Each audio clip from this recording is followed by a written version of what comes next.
Welcome to this DCS A-18C tutorial video. Today, we will be putting everything from the previous videos together for an air combat example from takeoff to landing.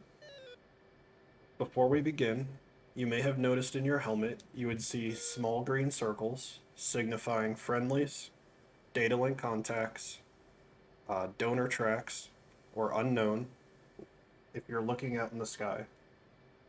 This is part of the whole data link IFF system, and it allows you to know what is around you without you having to have it seen on your radar. If you wanted to extend the range of those symbols, say I wanted to see this tanker out here, or this AWACS out here, or what have you, AWACS out here, it's at 75 miles, we would go into our menu, our supplemental menu, and where it says HMD, in the startup where we unboxed blank, we would come down to mids setup, and this ranging number here with the arrows tells us how far away those symbols will be displayed. So if I bring that up to 100, which is the max range, I will now see that AWACS with the circle out here, this Mi-24 helicopter that's being detected by the AWACS at 88 miles,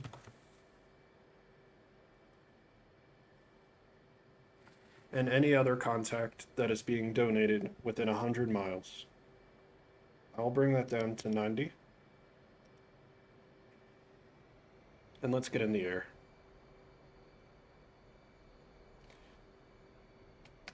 I am utilizing the standard air-to-air loadout that we covered in the startup tutorial video.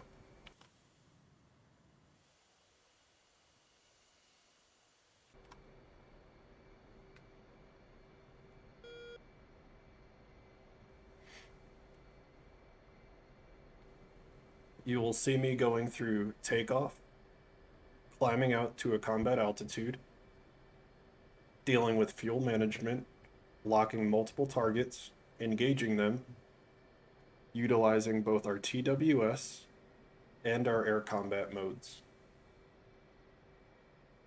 Then I will fly back utilizing the FPOS page and then make a landing.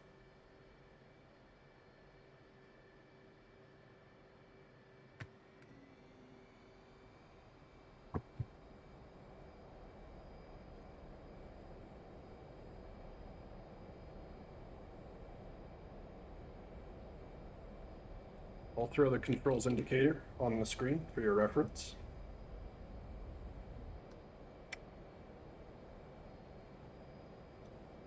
So for my climb out, I'm going to maintain burner and climb at about 12 degrees.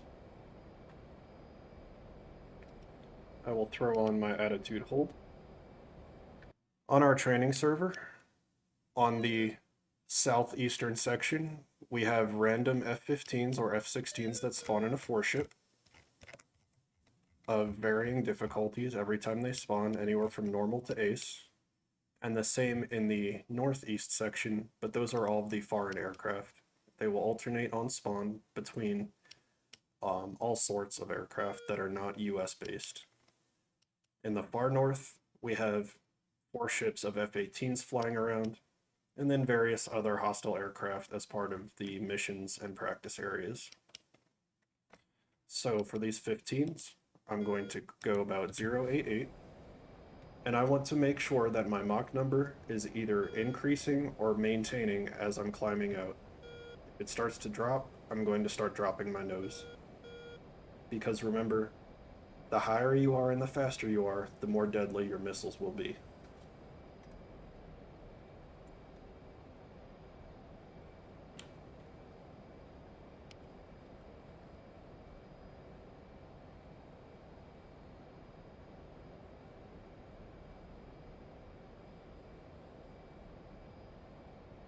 Remember, our radar can only detect contacts about 40 miles out, so that's where I'll keep my cursor for my reference. So I know at this moment, at 40 miles out, I'm scanning between 37,000 feet and 3,000 feet.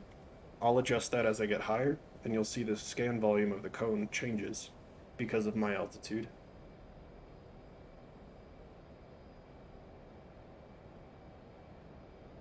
I will bring my SA to about 80. So if AWACS is able to detect something, I have a better idea of what's out there.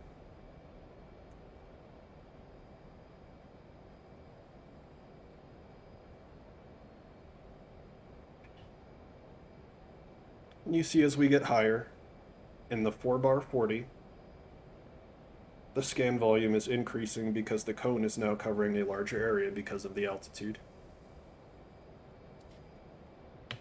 My fuel tank is empty. I will jettison it now.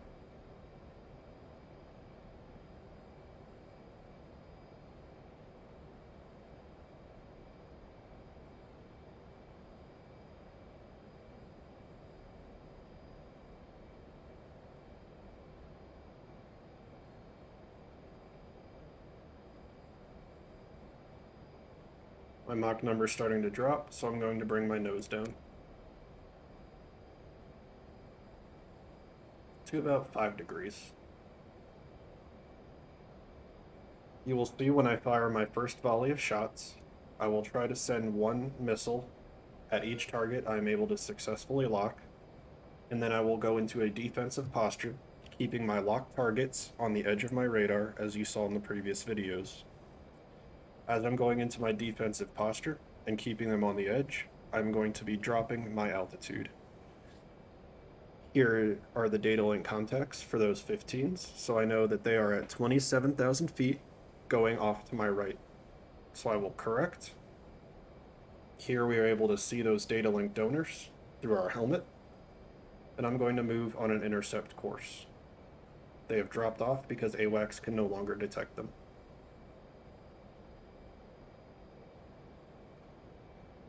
I know that there are about 27,000, so I will make sure my scan volume is constantly including 27,000. I'm going to level off here at 40,000 and gain some speed. If I get fast enough, I might go higher, but I might just stay here.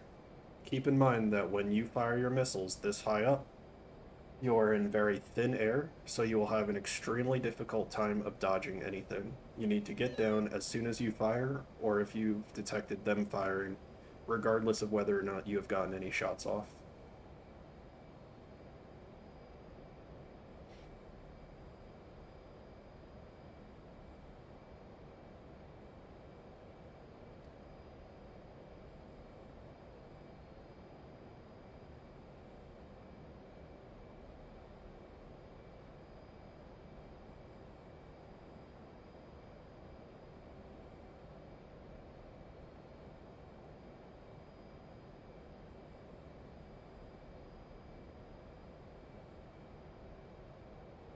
As you're learning, and you have the ability, depending on the server you're playing on, feel free to use your maps as an artificial AWACS to guide yourself to the target. Here, I'm just going to try and utilize my air combat radar and the information that is intermittently supplied by AWACS. So you can see here, they are at 49 miles away based on that data link contact, and they are still at 27,000 feet.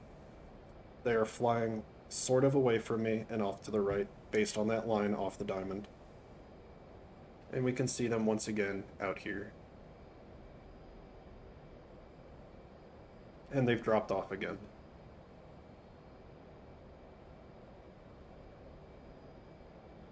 Remember, as I'm looking for a target, I'm going to be in manual mode. Once I start locking and engaging targets, I will put it to auto mode.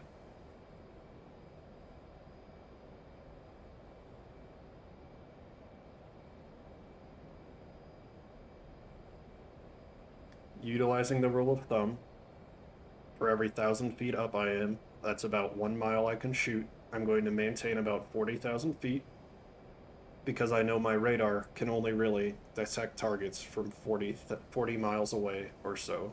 I might be able to hit 45, but I'm not putting my faith in it. I'd rather be fast than higher. because I can utilize that speed defensively to dodge any incoming missiles.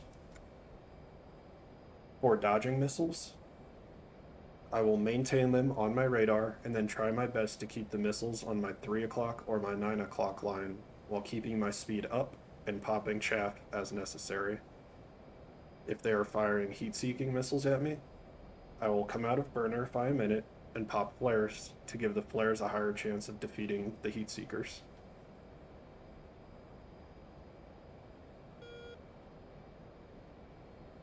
I know they're somewhere out in front of me, relatively close, so I'm going to go into spot search and just start scanning off my nose a little bit in either direction.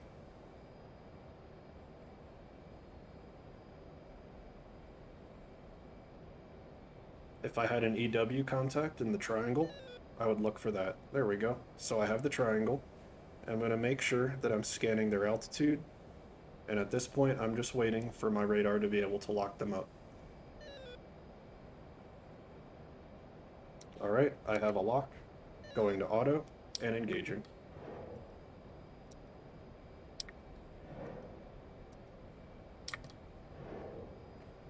Alright, I've successfully fired on 3 of them, but I don't want to stay up here and try and lock the last and keep firing. I rather go defensive, see what hits, reevaluate, and then re-engage. So I'm bringing my nose down about 45 to 60 degrees, whatever's comfortable, to gain speed and drop altitude into denser air. That will allow me to evade any incoming missiles more easily. Watch your instruments so you don't hit the ground if you're going through clouds. I'm going to keep them about 60 degrees, 65 degrees off my nose, based on the HUD, as discussed. I have missiles incoming. I'm going to try and keep them on my 3 o'clock line and pop some chaff as I go. Doing my inbound turn, splash 1 F-15, popping chaff, bleeding the missile's energy as it comes inbound. Those missiles have been defeated. I'm going to turn back in and reevaluate the situation and fire. Splash another F-15. Box 3. I've lost my track, my lock as I was going. I will try and relock as I'm maintaining my defensive turn and keep them right on the edge of my radar page. I see them visually out there within 10 miles, so if that missile I fired misses, I will go to my air combat mode. It has missed. Air combat mode HACQ. Fire. Turn. Prep for any incoming missiles. Pop some chaff. Pop some flares, just preemptively.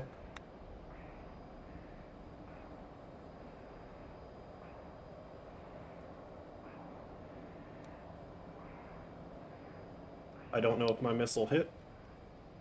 I see it is still flying. Box 3. I have a target above me. I'm going to my sidewinders. Uplook mode. Fire. Going defensive again. Splash that first F-15 I fired on with the 120. Going to look, see if my sidewinder hits, and prep to re-engage. Sidewinder is hit. That is splash 4 F-15s. Now I'm good to make my way home. So I'm going to convert the speed I have into altitude to maintain my fuel. I'm going to look, waypoint 0 is 282 for me, so I know what direction I need to head as I'm gaining altitude and prepping my TAC-in once I feel comfortable and out of danger.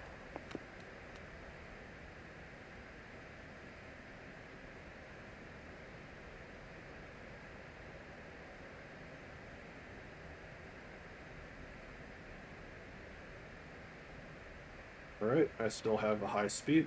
I'm going to come out of burner and gain some more altitude. Once I hit about Mach 0.8, I'm going to evaluate my situation and then prep to come home. Alright, my speed is dropping, and now I'm going to level off.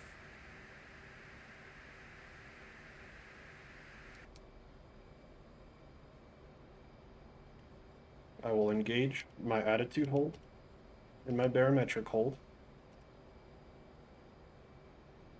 let my speed come down to below Mach 0.9 so I can access the FPOS page.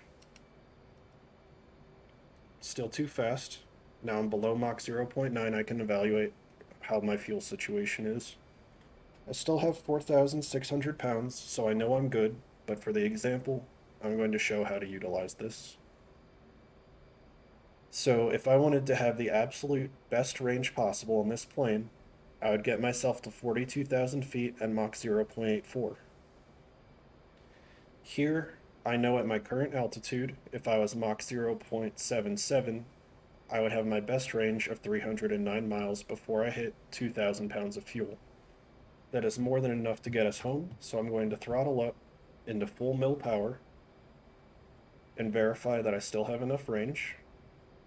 I had enough before I hit the Mach limiter, so I'll just keep an eye on my fuel, but I know I have enough to get home. At this point, I'm going to pull up the TACAN. TACAN 31X on runway 27.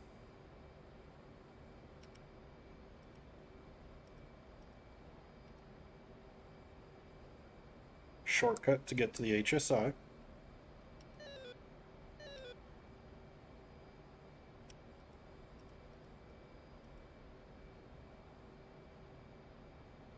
And now I know I have to fly this line to be on approach for the runway on my way in.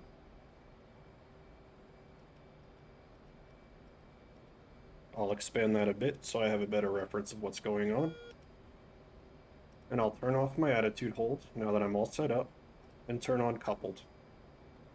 If I was very low on fuel, I might not turn on coupled so early because it turns me directly into the line down here rather than doing a nice easy approach into the waypoint. If I was low on fuel, I might manually fly it to the line to save fuel and then let it follow it along if I chose to use coupled.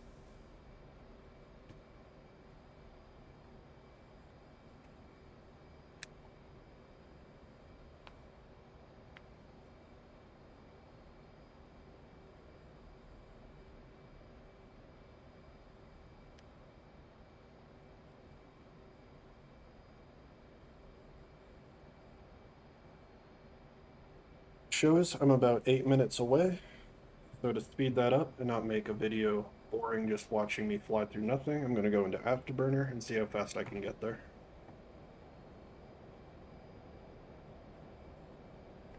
During that whole engagement, I did not utilize my jammer, but if I was ever forced to turn cold and I was not confident in my ability to evade the missiles, if I was not utilizing my radar to lock or fire on someone, I could have engaged my jammer to try and help me defeat missiles.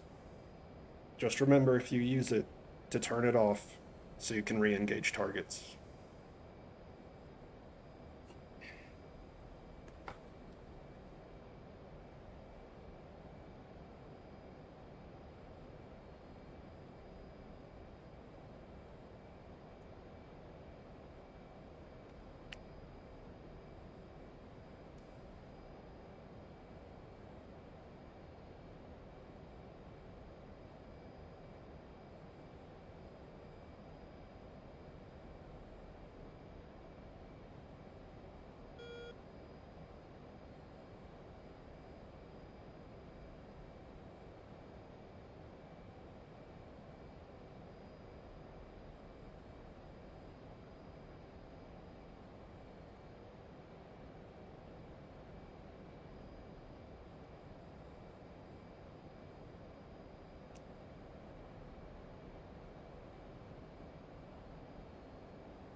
We'll go into much more detail on evasion techniques and missile defeating in a separate missile defense tutorial, but hopefully that gives you some idea, coupled with the EW and HARM tutorial videos, to get you started on evading missiles and up flying and practicing until that video arrives.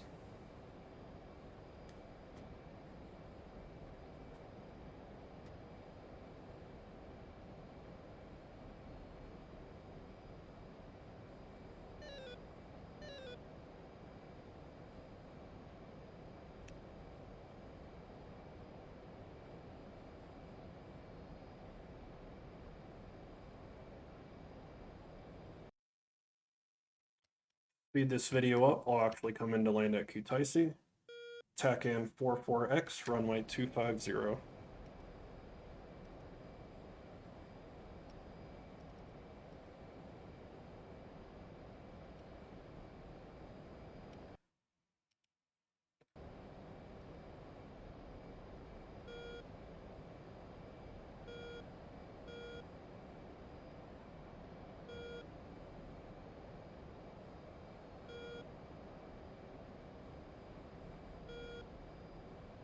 There's the runway down there. I'm going to assume manual control.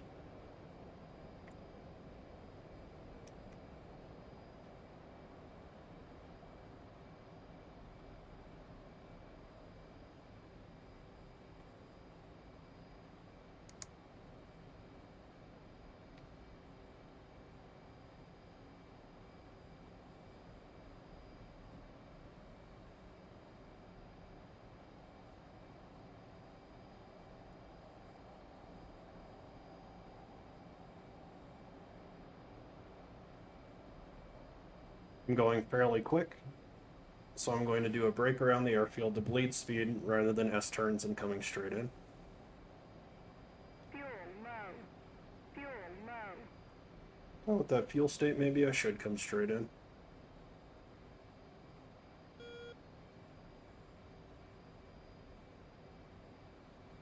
Altitude. Altitude.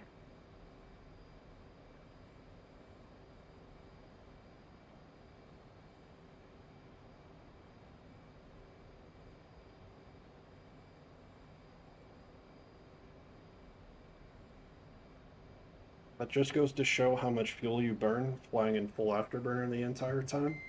If I was flying in mil power, it would have taken me much longer, but I would not have burned nearly as much fuel.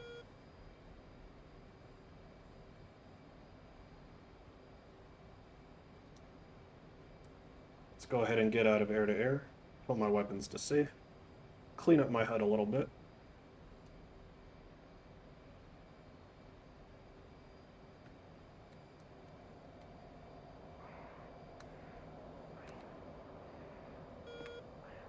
Nice tight turn to bleed some speed. Pop my speed brake out. Throttle back.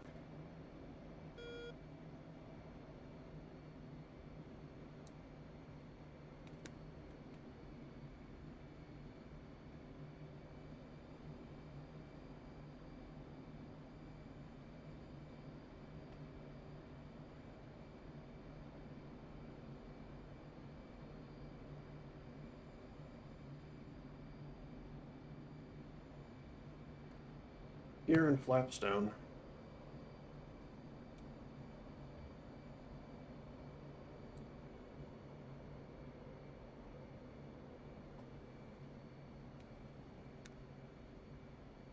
And you can utilize that same -5 trick from the tutorial earlier.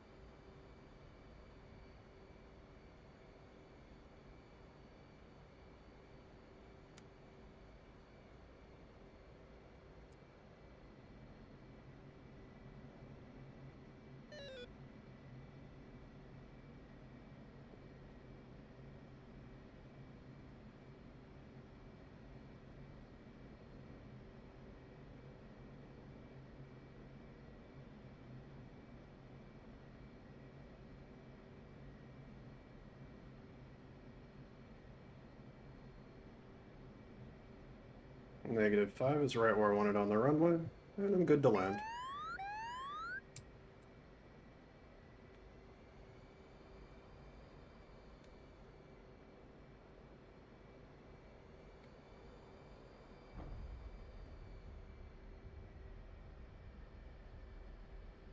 Easy as that. Thanks for watching.